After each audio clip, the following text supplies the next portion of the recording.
Coucou les vilains! Coucou les vilaines! On espère que vous allez bien et aujourd'hui on se retrouve pour une nouvelle vidéo et ce sera pour un point lecture et ce sera le numéro 65. On est encore au loto. Oui! C'est la ref. On fait la quine. On va vous présenter 4 livres cette fois-ci et du coup on va démarrer tout de suite. On va pas... On va blablater. Voilà, on va pas attendre plus longtemps. C'est parti!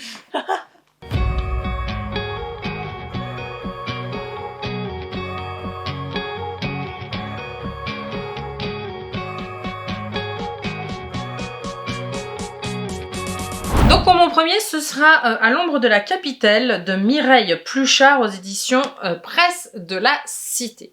Alors, je le trouve très très beau. Ça change un petit peu parce que en fait, ça fait un peu ancien, mais pas trop. Oui, ça fait un entre-deux. Ça fait pas vintage, ça fait ancien, et c'est tout à fait dans le thème. Donc nous allons suivre Claire.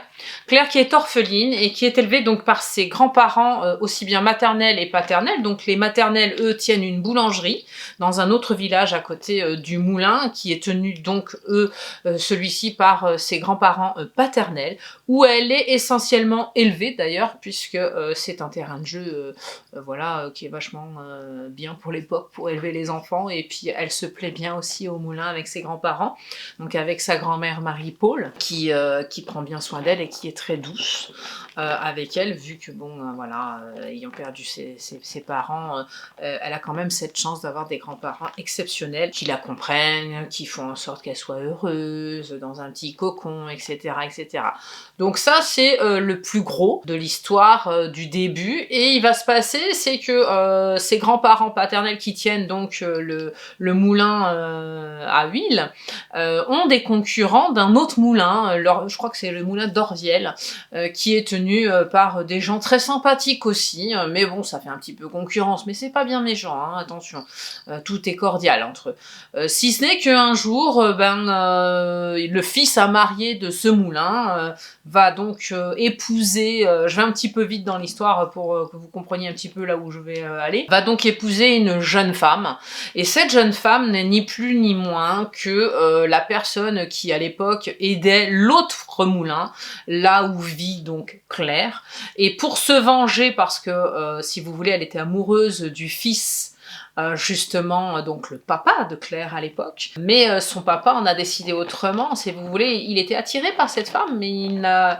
jamais été plus loin, il lui a jamais promis quoi que ce soit, il ne lui a jamais promis le mariage, il lui a jamais rien promis, elle y a cru parce qu'elle travaillait donc chez ses parents et à ses côtés, si ce n'est que lui, il a choisi une autre personne pour se marier, il a donc choisi la fille du boulanger dont je vous parlais tout à l'heure, qui est devenue donc la maman à Claire. Là, il va se poser un petit problème, c'est donc de l'autre côté du moulin qui est un petit peu concurrent, on va dire, de ses grands-parents, elle va épouser donc cet homme.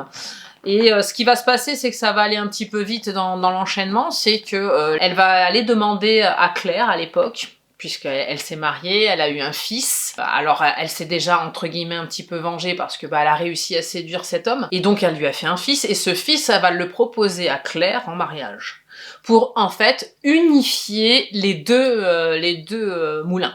Alors ça va poser problème dans un sens parce que Claire ne veut absolument pas se marier avec son fils, même si elle le connaît depuis qu'elle est jeune, etc., qu'elle l'aime bien, quoi, sans plus. Et ça va poser problème pour la grand-mère aussi, qui ne veut pas de ce mariage, elle trouve pas, elle aime pas trop la jeune femme qui s'est mariée donc avec le fils du concurrent. Et ça va poser aussi problème pour la femme qui vient leur proposer le deal. Elle va le proposer au grand-père de Claire, qui va lui être d'accord, puisque lui, ce qu'il veut, c'est pérenniser donc le moulin. Il veut quelqu'un qui va s'occuper du moulin, et donc comme il a plus de fils, l'héritière c'est quand même Claire. Donc il veut que quelqu'un épaule Claire, hein, puisque à l'époque, voilà, ça la foutait un petit peu mal d'avoir des possessions en tant que femme et être seule à les assumer. Si ce n'est que elle est pas d'accord et que finalement elle va céder. Elle va céder au mariage, sans amour, hein, on va le dire, ils s'entendent bien mais sans plus, il la frappe pas, rien du tout, hein, attention, il n'y a pas de tout ça. Ils ont un fils, c'est ce qui va les unir en fait, hein, tout le temps qu'ils vont être être ensemble, ce sera la seule chose qui les réunira vraiment. Hein, même dans les rapports charnels, c'est pas fifou. Ça reste très soft, très secondaire hein, pour eux, parce que lui il se plonge dans le travail, il a les 2 moulins à s'occuper, il a autre chose à faire. Et la guerre va arriver. Et là, les cartes vont être redistribuées, je dois dire, puisque aussi bien les 2 fils des 2 moulins vont partir. Je ne vous dirai pas s'ils reviennent ou pas. Tout ce que je peux vous dire, c'est que Claire, avec sa belle-mère, c'est pas longtemps cordial du tout. Sa belle-mère la prend de haut, sa belle-mère lui fait comprendre que elle n'est pas grand-chose, que même si elle est entre guillemets héritière de l'autre moulin, elle ne sait pas gérer, elle ne sait pas faire ci, elle ne sait pas faire ça, si ce n'est que son grand-père a quand même accepté de l'envoyer quand elle était plus jeune, avant de se marier, dans une école où on apprend justement à gérer les entreprises, donc à faire de la comptabilité, etc. Donc elle est loin d'être niaiseuse, et elle sait faire des choses. Je pense qu'à un moment donné, si vous le lisez, vous verrez, il y a un changement vis-à-vis et de la belle-mère et de Claire. Claire va commencer à s'affirmer pendant la guerre, puisque il faut bien assumer les moulins. Sa belle-mère ne pouvant pas tout faire, contrairement à ce qu'elle croit, elle va falloir qu'elle délègue, et ça, elle ne sait pas le faire. Donc Claire va quand même prendre les choses à bras-le-corps, elle va aider du mieux qu'elle peut, elle va accepter les remontrances, jusqu'à un moment... Voilà, où je vous dis pas. Il va se passer quelque chose. Oui, il va se passer des choses qui vont faire que Claire va quand même pas se rebeller, parce que c'est pas quelqu'un qui blesse. C'est quelqu'un qui va faire plutôt les choses, va démontrer les choses pour faire comprendre à l'autre gentiment que faut qu'elle arrête d'être méchante avec elle, d'être odieuse. Elle est vraiment très très odieuse, sa belle-mère. Voilà, c'est vraiment assez désagréable comme sensation et comme situation parfois. Il y a des fois, elle lui reproche des choses qui n'ont pas lieu d'être. Quand les garçons partent à la guerre, elle soupçonne Claire d'avoir une vie extra-conjugale, et elle se cache pas de le dire devant tout le monde, elle s'en fiche. Donc elle l'accuse de choses qui ne sont pas vraies, c'est qu'un exemple, vous voyez, c'est vraiment très très très mesquin parfois. Et Claire ne bronchera pas, elle sera... courageuse. Oui, c'est une femme forte de toute façon, puisqu'elle va prendre quand même les moulins avec sa belle-mère, mais sa belle-mère aussi est une femme forte. Elle est juste désagréable. Oui. Elle a juste ce truc parce que... Est-ce que ça change après? Parce qu'en fait, je pense qu'elle a eu cette frustration de ne pas avoir été acceptée par le père de Claire. Elle y a cru. Oui. Il lui a donné certainement des signes qui faisaient qu'elle lui plaisait physiquement, mais c'était pas l'amour fou. C'est une forme de rancune d'une certaine façon. Oui, et elle veut se venger au début à cause de ça vis-à-vis de Claire. Seulement, sa vengeance est moindre, puisque en proposant le mariage à Claire et avec son fils, elle croyait se venger de cette famille, mais finalement Claire accepte. Est dans l'acceptation, même si elle ne voulait pas au départ de ce mariage. Donc c'est vraiment une fille bien, quoi. Surtout sous tous les rapports. Même quand les garçons partent à la guerre, les femmes s'occupent superbement bien des enfants, des deux moulins. Ça se passe très très bien. C'est difficile, mais ça se passe bien. Donc voilà, c'est toute l'histoire de Claire par rapport à sa force de caractère. Et sa force aussi d'entrepreneuse de l'époque, hein, puisqu'elle va gérer ces moulins-là. C'est une belle histoire. Moi, j'ai beaucoup, beaucoup aimé cette histoire de Claire. Au début, je me croyais un peu dans le moulin des loups, du loup de Marie-Bernadette, mais finalement, pas du tout. Puis de toute façon, on est quand même à une époque autre. Mais même, voilà, oui, plus récente. Donc, mais, quoique, ça doit se valoir, parce que Jean part à la guerre, etc. Donc ça se vaut. Mais c'est du terroir, j'aime beaucoup aussi, et ça donne une petite touche un peu plus authentique, je dirais. Franchement, j'ai bien aimé. J'ai bien aimé, je l'ai dévoré, j'ai beaucoup aimé. Oui, ça c'est une citation que j'aime beaucoup, hein, de Simone Veil, là, c'est au tout début du bouquin. Les erreurs ne se regrettent pas, elles s'assument. La peur ne se fuit pas, elle se surmonte. L'amour ne se crie pas, il se prouve. Voilà, tout est dit. C'est tellement vrai. Mais voilà, moi j'ai beaucoup aimé, ça se dévore, c'est bien rythmé. Il a l'air tellement bien en vrai. C'est bien construit, j'ai beaucoup aimé la plume. bon, je la connaissais déjà, j'aime beaucoup. Et en plus, j'aime beaucoup l'histoire de Claire qui est très dynamique malgré le fait qu'elle soit très dans l'acceptation parce qu'elle ne veut pas faire de vagues, elle est très...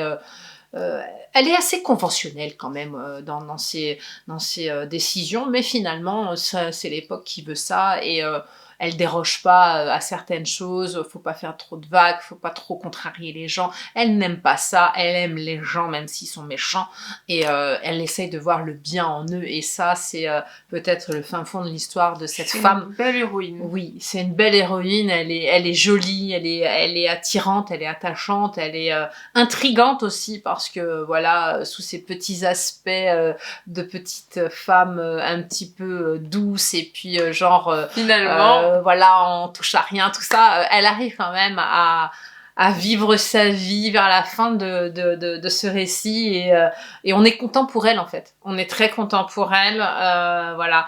Tu lui mets combien? J'y mets 5 partout. Il y a quand même quelques déconvenues parce qu'on trouve quand même... Enfin, c'est surtout vis-à-vis des hommes. Il y a certaines déconvenues par rapport aux hommes. Il y a une certaine lâcheté, il y a une certaine... déconvenues. Ils prennent des décisions qui sont pas forcément très adéquates. Mais... quand on voit qu'ils arrivent à être eux aussi heureux, bah on est content quand même pour eux. Voilà, j'en dirai pas plus parce que sinon je vais vous dévoiler pourquoi. Mais voilà, les hommes sont importants aussi. En tout cas, ceux qui partent à la guerre sont très importants et c'est grâce à eux que même Claire va se prouver à elle-même qu'elle est capable de faire plein de choses et ça c'était chouette. Donc moi pour le premier livre je vais vous parler de Un printemps pour te succomber de Morgane Moncomble aux éditions Hugo Roman. Donc comme vous le savez c'est des livres qui font partie, enfin c'est un livre qui fait partie de la saga des 4 saisons du coup, Oui. Qui est déjà entièrement sorti, d'ailleurs j'en suis au dernier. Et donc dans celui-là, on va nous raconter l'histoire de Magnolia qui est fleuriste, voilà, mais bon, elle gagne pas des 1000 et des 100, elle est même, comment dire, très fauchée. Voilà, donc elle est pauvre. Ou elle est ouvrière? Ouais, elle est à son compte et tout. C'est employée plutôt. C'est sa boutique, mais en fait on apprend qu'elle a une petite fille. Et cette petite fille, elle est donc l'enfant de elle et de son ex, sauf que ils sont plus ensemble du coup. Et en fait elle n'a pas de père puisque il faut savoir que elle ne lui a jamais dit l'existence de sa fille. Ah oui, donc elle a pas de papa. Voilà, il sait pas qu'il a une fille en fait. Donc quelque part elle est presque orpheline de papa quoi. C'est ça. Le truc, ce qui va se passer, c'est qu'en fait, elle va manquer d'argent et en fait, elle va en avoir besoin justement pour certaines raisons que je ne vous dirai pas. Je vais pas vous gâcher tout le livre non plus. Et vers qui elle va se tourner justement pour demander de l'aide, ce qui est logique en soi, c'est à sa famille. Et à son père, à sa mère, du coup, qui ont quand même, on va dire, de l'argent, mais comme elle voulait se débrouiller par elle-même, tu vois, à cause de sa fille, tu vois... Oui, elle voulait essayer par elle-même, voilà, c'est normal, on veut toujours tenter, et puis voilà, demander aux autres, c'est toujours délicat. C'est ça, et en fait, elle voulait juste... oui, parce qu'il y a des problèmes aussi familiaux, sauf qu'à un moment donné, elle se rend bien compte qu'elle a plus le choix, donc elle va demander à ses parents. Sauf que ses parents lui disent non, sauf si elle reprend justement contact avec son ex et qu'elle fait les choses bien. Tu vois, vraiment. Les choses bien, mais ça c'est sa décision. On en est là, et en fait, ils veulent pas, ils veulent qu'elle se marie, qu'elle ait un vrai père pour la petite. Oui, ils sont très conventionnels. Oui, voilà, c'est très traditionnel, il faut pas sortir trop des sentiers battus parce que ça leur plaît pas, là. Oui, mais c'est pas leur histoire. Voilà. C'est pas eux de décider. Mais je crois que dans mes souvenirs, ils ne savent pas tout non plus de leur histoire, à ce qui s'est passé entre eux. Et justement, en fait, donc il va falloir qu'elle trouve une solution, puisque son objectif, c'est du coup, pour avoir l'argent de ses parents, il faut qu'elle trouve quelqu'un et que, en fait, elle se mette avec et que, voilà, ils se marient, ils aient une vie de famille, en fait, pour la petite, finalement. Et pour elle aussi, finalement. Sauf que du coup, ça va pas du tout se passer comme prévu, puisqu'elle ne veut pas elle veut pas de son ex, tu vois, donc, et puis il faut rencontrer quelqu'un, tu vois, pour Et puis si elle avait été amoureuse, étant enceinte, ça lui aurait peut-être motivé sa décision, elle aurait été lui dire. C'est ce qui s'est passé, c'est peut-être trop pour elle. Est-ce que tu te rappelles, je t'avais raconté la première scène il me semble. Oui, je crois. Très loin, où en fait, théoriquement, l'une des premières scènes du livre, c'est où, en fait, le fait qu'elle est fleuriste, elle travaille souvent avec les wedding planners. Ah oui, c'est vrai. Et que, en fait, il y en a une, justement, donc la dernière des saisons, qui est wedding planner, enfin bref, rien à voir, mais voilà, c'est juste pour le dire. Et en fait, elle, du coup, Magnolia, elle a un rendez-vous avec, justement, des clients qui vont se marier, pour pouvoir prévoir, justement, les fleurs, etc., etc. Donc, elle y va. Sauf que le problème, c'est qu'elle se trompe de mari, puisque la dame, elle lui dit « Ah, mais vous inquiétez pas, vous allez là-bas, vous le verrez, vous pouvez que le reconnaître, ça ne peut que être lui, mon mari, donc vous saurez, vous pouvez commencer le rendez-vous avec lui. » Et en fait, elle, du coup, elle y va, elle se présente, elle cherche celui qui est le plus reconnaissable d'être un mari, enfin, elle lui a dit « Il est tape à l'œil » ou un truc comme ça, et que forcément, vous le reconnaîtrez, et en fait, elle y va, et en fait, pour elle, c'est lui, donc elle s'approche de lui et tout, et donc de là, en fait, lui, en fait, elle lui parle d'argent, oui, mais il faut fixer un prix, etc., etc. Et en fait, lui, en fait, il y a complètement un quiproquo parce qu'en fait, ils ne se comprennent pas. Enfin, ils se comprennent. Bah, lui, mais... il l'écoute, mais elle débite quelque chose que, en fait, il comprend pas. Non, mais même pas. En fait, il parle même pas de fleurs. C'est que, en fait, pour lui, c'est oui tout de suite, oui, je vous prends, oui, mais pour telle somme. Et il lui dit des sommes astronomiques. Oui, parce que lui, il a dû demander une prestation de quelque chose, et puis elle lui parle quelque part de... Parce qu'en fait, la façon dont elle habille et tout ça, lui, il la prend pour une escorte. Oui, donc elle parle de thunes, ouais, elle parle de trucs. Et donc lui, il lui propose, mais je peux aller au-delà de, je crois c'est 8 000 €, je peux aller au-delà s'il faut et tout. Et en fait, parce que lui, il croit vraiment que, en fait, elle est pas là pour des fleurs, en fait, parce qu'elle lui dit pas clairement qu'elle est fleuriste et il croit que voilà, c'est autre chose. Voilà, c'est ça. Hein. Et justement, cette personne-là est très importante puisque, à un moment donné, elle va le revoir, mais je dis pas ni comment ni où. Et en fait, il s'avère que c'est comment dire, c'est celui qui a fondé l'application justement d'escorting, c'est pour ça qu'on parle, et qui fait souvent justement la une des journaux, puisqu'il y a plein de scandales autour de lui, enfin voilà, c'est vraiment le type, tu vois, genre, t'en entends tout le temps parler, mais pas forcément en bien, tu vois, et genre justement, en fait, lui, c'est pareil, de ce côté, il a un problème, redorer son image, il faut, sa manager lui dit qu'il faut qu'il se mette avec quelqu'un pour faire pour bien. prouver que voilà, ça fait bien et tout, et en fait, l'une de ses amies, Magnolia, va la convaincre d'aller sur cette application, et en fait, elle va tomber sur, je sais plus comment elle tombe sur lui, et je sais plus comment lui, il tombe sur elle, je sais plus, je m'en souviens plus pour être honnête, mais grosso modo, c'est ça, et et du coup, en fait, ils vont s'arranger pour être ensemble, et pour en fait faire, comment dire, une sorte de mariage arrangé, tu vois, mais où il n'y a pas d'amour. Oui, ça va être des accords. Il n'y a pas d'amour. C'est un accord. Voilà, tout le monde y gagne oui, parce que dans tout ça. Il faut savoir que quand même dans cette histoire, c'est elle qui prend quand même, voilà, c'est elle qui prend les devants et qui va le voir et qui lui dit bah voilà, écoute, on va monter un contrat et dans ces cas-là, il faut que ce soit ça, ça, ça, ça, ça, et voilà, elle met des conditions, il met des conditions aussi. Il en met qu'une d'ailleurs, il met qu'une seule condition, je crois que c'est lui qui la met la condition. Il met qu'une condition lui sur le contrat, c'est de ne pas tomber amoureux. Voilà.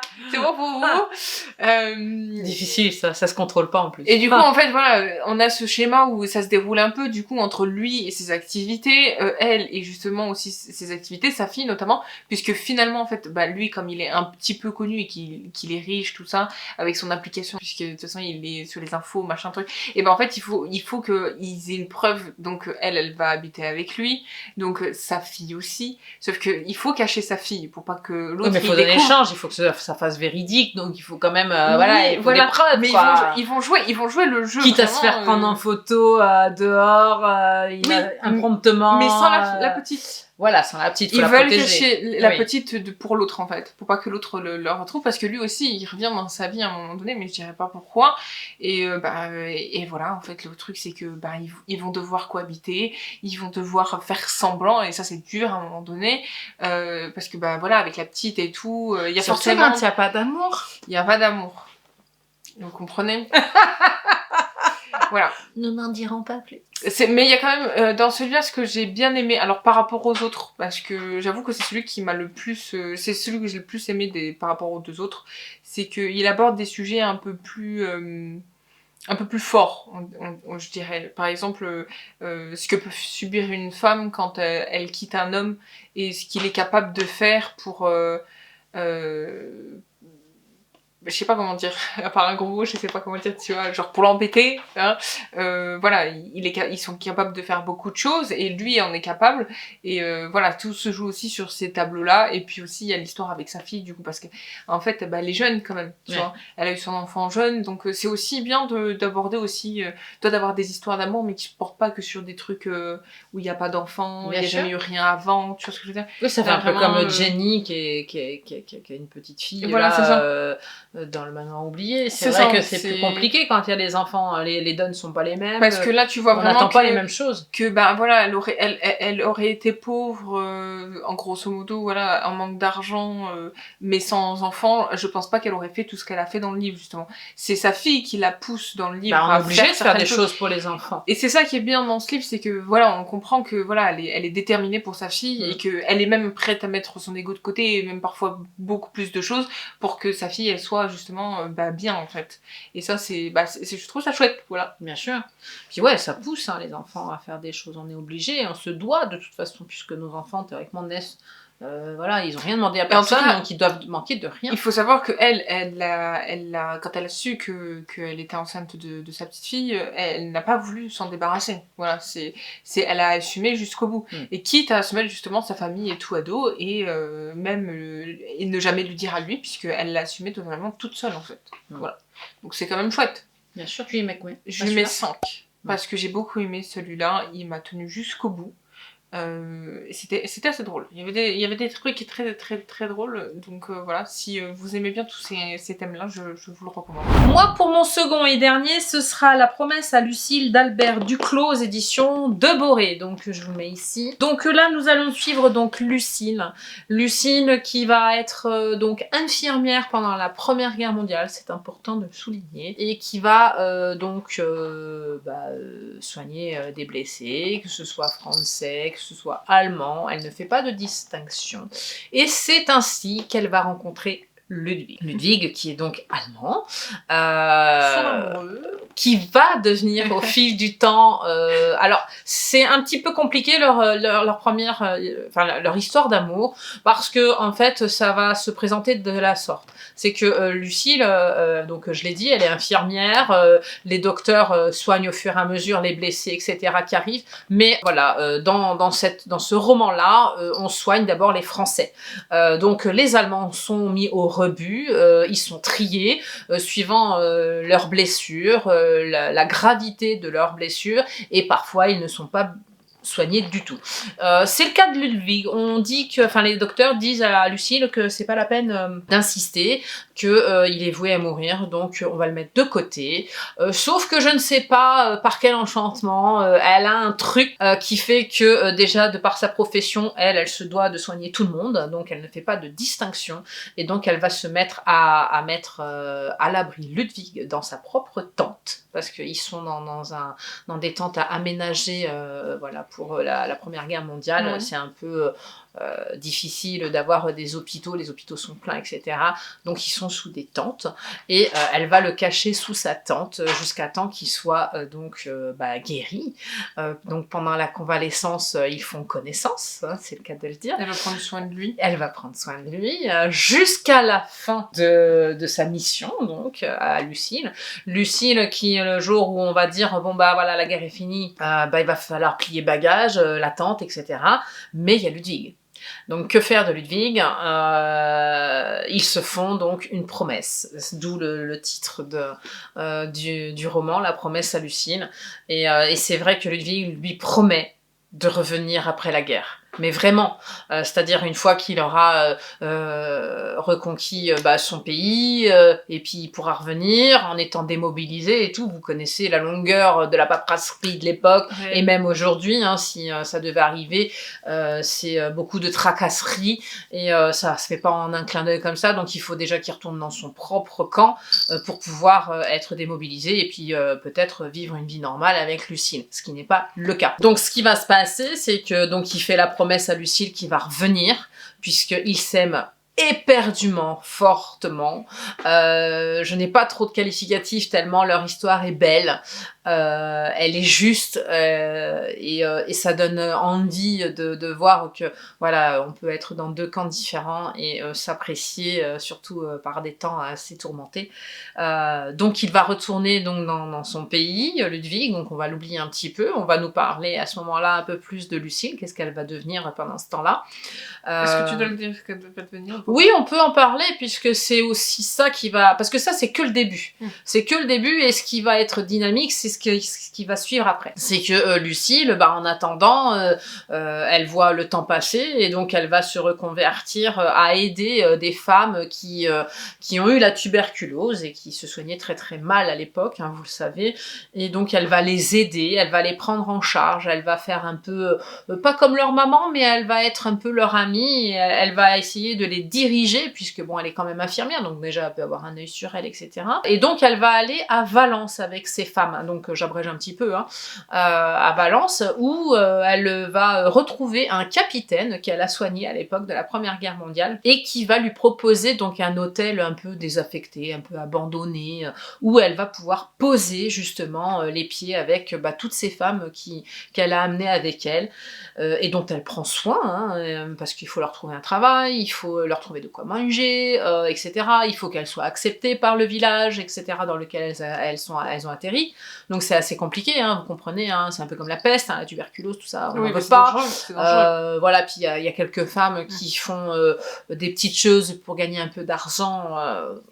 Ça le fait pas dans le village, vous voyez, c'est pas très bien vu. Donc voilà, mais elles sont marrantes en attendant. Moi, elles m'ont fait bien rire. Donc on continue un petit peu, les années passent, etc. Et donc la Deuxième Guerre mondiale arrive. Donc il s'en est passé du temps, hein, entre elle et lui qui ne se voient pas, etc. Et qu'est-ce qui va se passer à votre avis? Ils vont se revoir comme ça, par hasard. Ils vont se revoir comme ça, par hasard. C'est-à-dire qu'en fait, Ludwig va, vous savez, les Allemands à l'époque réquisitionnaient des lieux. Oui, c'est vrai. Que ce soit des belles demeures, des châteaux, des mairies, des maisons de maîtres, etc. Ils réquisitionnaient ces lieux-là. Et là, il va réquisitionner donc ce fameux hôtel où elle est elle avec les filles donc qui sortent de tuberculose. Et mais c'est vraiment un hasard. Mais voilà, moi je me demandais quand je le lisais, mais comment ils vont se revoir? Est-ce qu'elle va chercher elle? Est-ce que lui va la chercher? Etc, etc. Alors elle de son côté, pour la petite histoire, elle l'a cherché, mais je vous dirai pas ce qui s'est passé. Et lui, il a vécu un certain nombre de choses dont je vais taire, si ce n'est que voilà, il se retrouve pour la Deuxième Guerre mondiale, elle éclate, et alors là c'est la stupeur, puisque vous comprenez bien qu'au bout de tant de temps se retrouver, l'amour à votre avis est toujours intact? Ben oui, et c'est juste magnifique. En fait, c'est comme une apothéose. On a tellement attendu qu'on se dit est-ce qu'on va pas être déçu? Et finalement pas du tout. Les sentiments revivent, se retrouvent et les sentiments se décuplent même. Je trouve que leur deuxième histoire d'amour est encore plus belle que la première, hein, malgré tout. Et je vous dirai pas la suite. Ils vont avoir un enfant, ils vont se marier, voilà. Non, mais pendant la guerre. Ah oui. Alors il va se passer des choses. Ils sont pas du même côté. Ils vivent au même endroit par la force des choses, mais ils sont pas du même côté. Il faut pas l'oublier. Donc lui, il a des obligations et elle en a. Elle a des responsabilités, il en a. Et oui. Ça va. Je vous dirai pas. Ça va être très complexe. Vous dirai pas. Tout ce que je sais, c'est qu'il y a eu une promesse dès le départ et que est-ce qu'elle sera tenue ou pas. Il faut aller le lire pour ça. Et combien tu lui mets? Alors moi j'ai adoré. J'ai adoré. En plus, je connaissais pas cet auteur-là. Je l'ai découvert avec ça. Et c'est vrai que... Et puis c'est une belle histoire d'amour. Ça fait du bien au cœur de lire ce genre de petites choses-là. Ça fait pam pam pam. C'est magnifique. Enfin, moi, je l'ai trouvé très beau, très bien écrit. C'est très bien détaillé. C'est quelqu'un qui écrit très bien sur l'histoire avec un grand H. Donc, je m'y suis bien retrouvée dedans. Et j'y étais bien, d'ailleurs. Donc, moi, pour le dernier de cette vidéo, ça va être très court, je pense. pense. C'est Twisted Love, le tome 1 de Anna Yang aux éditions Hugo Roman. Et c'est bien la première fois que ça me le fait, puisque... Oui, parce qu'elle en attendait beaucoup, en plus, on en avait entendu parler pas mal. Oui, je l'attendais vraiment beaucoup, je me suis dit qu'il était vraiment très très bien, et bizarrement, vous allez être choqués peut-être, je ne sais pas, non je rigole, mais en fait il ne m'a pas plu. Il ne m'a pas plu parce que j'ai trouvé, alors c'est peut-être un peu bizarre, ou peut-être un peu, je sais pas, comme vous voulez, mais l'histoire ne m'a pas du tout accrochée. Et déjà dès le départ en fait, je crois que c'est en plus, parce que je m'en souviens plus trop en plus, je sais pas pourquoi. Parce que tu t'es peut-être pas attaché assez au personnage aussi, tout ce que je sais c'est que Ava en fait elle va à un moment donné... On vous le met là. Dans le premier, en fait dans les premières scènes en fait elle se retrouve, elle fait un peu des photos en amateur pour les gens, et en fait elle venait de photographier des gens, elle se retrouve sur le bord de la route à ne pas pouvoir partir puisqu'il n'y a pas de bus, il n'y a pas de ci. Et en fait, par timidité, elle n'a pas voulu déranger justement les gens avec qu'elle venait de prendre en photo, ce qui est plutôt logique finalement. Mais en fait, elle se retrouve sur le bord de la route et elle finit par appeler son frère qui ne peut pas venir la chercher. Donc lui, il envoie son pote en fait, donc Alex.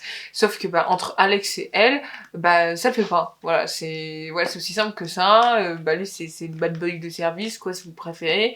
Et je sais pas pourquoi, mais toute la voilà, c'est ce que je me souviens de l'histoire, hein, vraiment. Hein. Et je me souviens d'un truc qui m'a pas du tout plu, donc voilà, je sais pas pourquoi ce livre m'a pas plu. Que ça s'explique pas, hein, je pense que parfois, faut pas trop stricturer les méninges non plus. En fait, je l'ai trouvé trop comme les autres, peut-être aussi. C'est peut-être méchant ce que je dis, mais genre, c'est mon avis en fait. Et genre, je l'ai trouvé pas assez original dans sa tranche, alors que je m'attendais... Peut-être que tu t'attendais peut-être trop à... Enfin, tu lui as mis la barre haute. Peut-être. Tu vois, et des fois, quand on met la barre haute à un livre, c'est vrai que quand on n'a pas reçu au fond de soi-même ce qu'on en attendait, ça nous déçoit. Alors, il est peut-être pas mauvais, ce livre. Non, il est pas c'est mauvais. pas ce qu'on dit. Il est pas mauvais. C'est juste que, voilà, ça l'a pas fait. C'est juste que... C'est tout. Et en plus, je me suis pas attachée à elle. Alors, lui, un peu, mais lui, je trouve qu'il a... en fait, même leur relation, parce que techniquement c'est une histoire d'amour, même leur relation, je me suis pas attachée à ça en fait. Oui, ça t'a même agacé, puisque tu me disais, oh là là... Oui, il y a des trucs que je me souviens plus pourquoi, hein, parce que ça fait un peu longtemps, et puis voilà... Si, il y a déjà un truc que je me rappelle que t'avais dit, c'est que, en fait, le fait que son frère envoie son meilleur ami à chercher sa sœur... Mais c'est très cliché déjà, ça. Déjà, oui, alors ça c'est cliché, mais bon, il en faut des clichés pour déclencher des choses. Parce qu'il peut être le meilleur ami de son frère, il y a pas de souci. Mais l'autre, tu voyais que déjà son frère il poussait un peu vers sa sœur, son meilleur ami finalement, je sais plus ça, pour si je sais plus. Tu me l'avais dit que je sais plus. Ça poussait un petit peu trop, entre guillemets, et que c'était trop facile en fait. Oui, mais c'est comme les scènes en fait, il y a les scènes aussi, genre mais des scènes basiques, hein, des scènes de la vie de tous les jours, même ça, je trouve, je sais pas, j'ai pas accroché en fait. Genre pour moi, je sais pas, le personnage d'Ava, non, je n'ai. Alors qu'au contraire, par exemple, je sais que son frère, du coup, à Ava, qui ne peut pas se voir l'ami d'Ava, a l'air beaucoup plus intéressant en termes d'histoire, je crois que c'est le tome 3, que voilà, celui-là. Je sais pas pourquoi. Pourtant, j'aime bien un peu le personnage d'Alex, tout ça, mais j'avoue qu'il y a des trucs que j'aime pas trop chez lui non plus. Alors, ça a pas matchy. Hein, tu voudras lire la suite ou... Alors, celui que j'aimerais bien lire, c'est le 3, et je crois que c'est le rouge, je suis pas sûre. Le 2, je sais plus sur quoi il est. Mais voilà. Le regarder peut-être. Le regarder parce que je crois qu'ils vont le faire, ils vont l'adapter. Peut-être que ce sera plus sympa. Pourquoi pas le regarder, oui, c'est comme à contresens, je vais le regarder aussi. Donc oui. Et qu'est-ce que je voulais dire, tu veux le noter ou pas? Non, je pense que je veux juste pas. Tu as été déçue, voilà, c'est tout. Après, voilà, je respecte quand même, parce que je sais qu'elle a écrit autre chose en plus, et ce qu'elle a écrit autrement, là, qu'elle a sorti il y a pas longtemps, j'ai très envie de le lire. Voilà. Donc, peut-être qu'il je ne m'arrêterai pas à un échec. Voilà. C'est bien. C'est comme si on s'arrête jamais quand on a perdu une game. Mais oui. Et puis c'est comme quand on tombe de cheval ou du vélo, il faut toujours remonter. C'est ça, exactement. Voilà. Donc voilà, c'était mon petit avis. Il est très court, mais voilà, c'est pour vous dire que voilà, du coup. Mais je l'ai été déçue. Mais je l'ai lu quand même en entier. Voilà, c'est pour ça aussi que je vous en parle, c'est que je l'ai lu quand même en entier. Donc il mérite sa place dans Dans ces la points chronique, lecture. de toute façon, puisque tu l'as lu, et donc tu donnes ton avis. Mais je t'as sais pas plu, t'as pas plu. Mais je point. sais que beaucoup de gens l'ont aimé ce Oui. livre. Donc cette vidéo est maintenant terminée. On espère qu'elle vous aura plu.